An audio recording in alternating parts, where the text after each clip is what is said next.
and celebrating pregnant, breastfeeding, and lactating families, and we're so excited that this month we have 2 new laws covering and supporting breastfeeding and lactating parents and pregnant parents. At the end of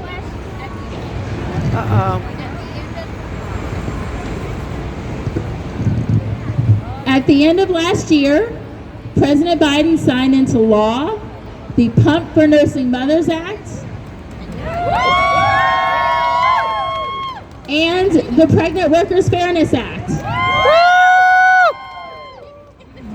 We are here today to celebrate those huge milestones for breastfeeding and lactating parents, and to also see the inaugural ad on these screens. Did we time it? Promoting and letting people know about those pieces of legislation. But first, I would like to take this moment to thank Congresswoman Carolyn Maloney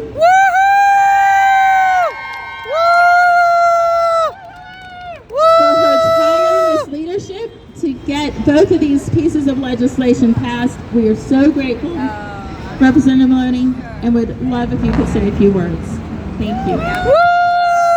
Thank you. And it's great fun to be celebrating with balloons and cupcakes and a new message to all working mothers and fathers about the bills that we passed for work-family balance that are so important here on National Breastfeeding Month at one of the centers of the greatest city in the world, Times Square, and to be with so many powerful advocates that made it happen. For too long, working mothers, and I'd say fathers, have faced barriers in the workplace, which has threatened their health, their livelihood, and the strength in their ability to care for their children. One thing we have to remember is that most mothers have to work, and yet there are very few considerations to balance work and family.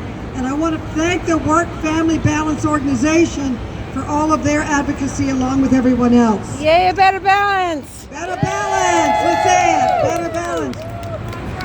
This issue is very, very personal to me. We'll get Mom's It's very rising personal to every working mother. But I can remember when I went to the state legislature where I was working and I was pregnant with my first child, and I asked them what were their leave policies. And they said, leave policies, we don't have any. We expect you to leave. I said, well, I don't want a child, but I have to come back to work. They said, well, it's never happened before. We expect you to leave. Well, I continued to persist, and they finally said, well, we can give you disability. And I said, wait a minute.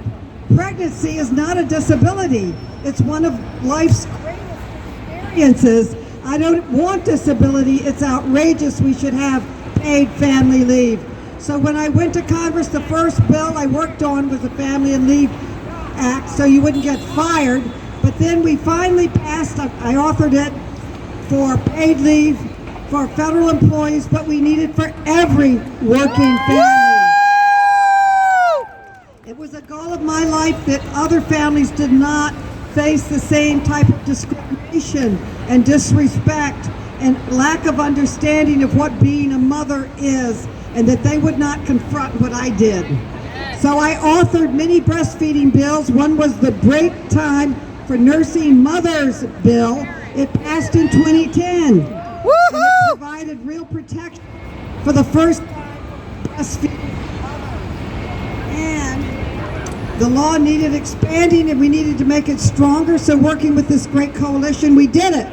We fought to expand it to cover 9 million more people with real expenses, and also enforcement for it.